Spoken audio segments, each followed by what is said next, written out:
So a lot of people are talking about who should Bernie Sanders supporters support if Bernie Sanders is not the Democratic nominee.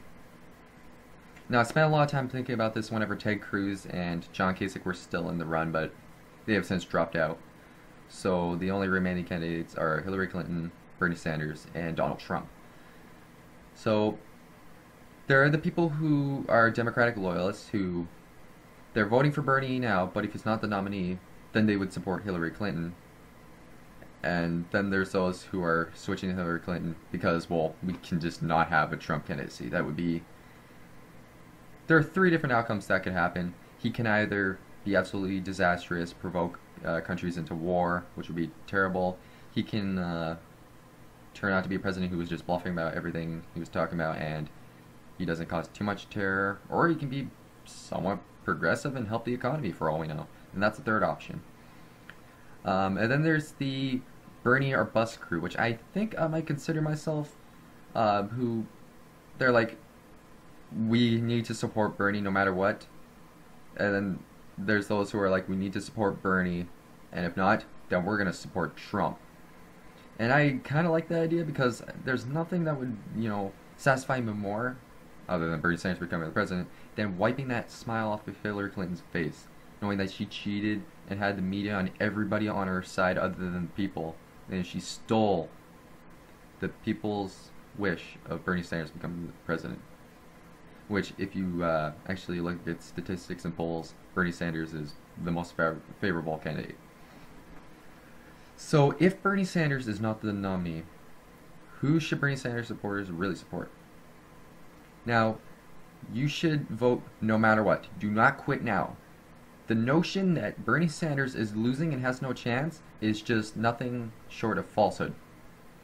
Let's be honest. He can still win California or any of the other states around and easily bring up his pledged delegate count past Hillary Clinton's count. And then the superdelegates can then switch and flip over and support Bernie Sanders. That can easily happen. But remember, if you have any people that you know who want to support Bernie, make sure they vote, because it's true. Bernie Sanders wins whenever there's a large voter turnout. And the DNC does anything it can to make sure that Hillary can win. From having closed primaries and having the media support her over Bernie, it's really just a disastrous situation. And a lot of people are talking about writing Bernie in. If you don't see him on your ballot, then you can continue to write him in, and that can also help. And then there's the theory of if he runs as an independent, which we do not know as of now if he's gonna run as an independent. I would imagine he would continue to do that, or who knows, maybe he'd be Hillary's VP, although that'd be an interesting situation. But if he does run as an independent, that might actually help him better than if he was running as a Democrat, because then he could get a lot of his votes that are being restricted because of the closed primaries. Now, if he doesn't win the Democratic nomination, you don't write him in, or if he doesn't run as an independent, what do you do then? Well, my opinion would be to vote for Jill Stein, which a lot of people are also saying to vote for. She is the nominee for the Green Party, running as a third party candidate, obviously. And she's also pretty progressive. Probably one of the better politicians in American history, alongside Bernie Sanders and Elizabeth Warren. Believes in a lot of progressive foreign policy issues and whatnot. There's an interview with her, I believe, on the Young Turks interview channel. I'll leave the link in the description down below. A lot of interesting ideas laid down in the video. But, and what if it boils down to Hillary Clinton and Donald Trump?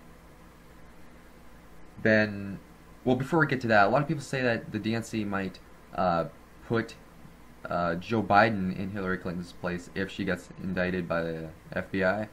I don't think Joe Biden would get much support, to be honest. But Hillary versus Trump. Well, on one hand, Trump, like I said, could be either a big bluffer who doesn't really change all too much, pretty progressive when it comes to economic ideas, or a disaster, or you can have Hillary Clinton, who will basically be, like most people say, and I agree with, an Obama 2.0, or an Obama's third term, where Obama was an extremely conservative Democrat, if you guys obviously know what I mean. Hillary is, I want to say she's more conservative than Obama, but at the same time she's more liberal. It's hard to tell because she flips flops on so many issues, but as of now, when it comes to college and healthcare, she's more liberal, and gun issues. But when it comes to foreign policy, she is probably much more conservative than Obama. I'm pretty sure she said we need to invade. The U.S. needs to invade Syria. Sorry, I say we. When I mean we, I usually refer to Western countries. Obviously, I live in Canada. So, you're basically going to get an Obama that wants to be a little more progressive, I guess. I mean, a lot of people think that Obama wasn't too progressive. I mean, I think his first term was basically cleaning up the mess that George W. Bush made, and his second term was pushing for some progressive goals. I mean, he got gay marriage legalized in every single state. He pushed for legalizing marijuana and various other things, which was pretty good. Helped relations with Cuba and whatnot, which a lot of people thought was bad. He did the Iran deal, which, do not listen to the conservatives. That was a great idea. They say it helps Iran get a nuke, but last time I checked, not allowing them to get nukes and monitoring their facilities doesn't give them a nuke. The conservatives are probably just trying to push for war there, much like Hillary Clinton's trying to push for war in Syria. So if it comes down to Donald Trump versus Hillary Clinton, the trick is vote for the lesser of two evils, which basically doesn't exist. You either don't want the disaster that's going to be Donald Trump, or you just want to see Hillary Clinton crumble. To be honest, we just need to make sure we get what we want, not the lesser of two evils. We need to get Bernie Sanders. So get out and vote when your state comes.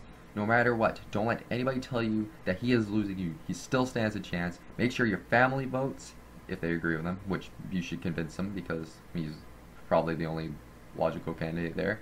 Make sure your friends vote, your families vote, everybody, your dog, your cat, I don't care. Make sure everybody votes. Educate them on why Bernie Sanders is the correct candidate, and go out and vote, because remember, his victory relies on a large voter turnout and possibly the contested convention, which is another way that he could possibly win if delegates doesn't necessarily help him the best. And let's hope the FBI ends up indicting her, to be completely honest. So, this has been Riley the Flying Wookie Cookie. Catch you guys next time.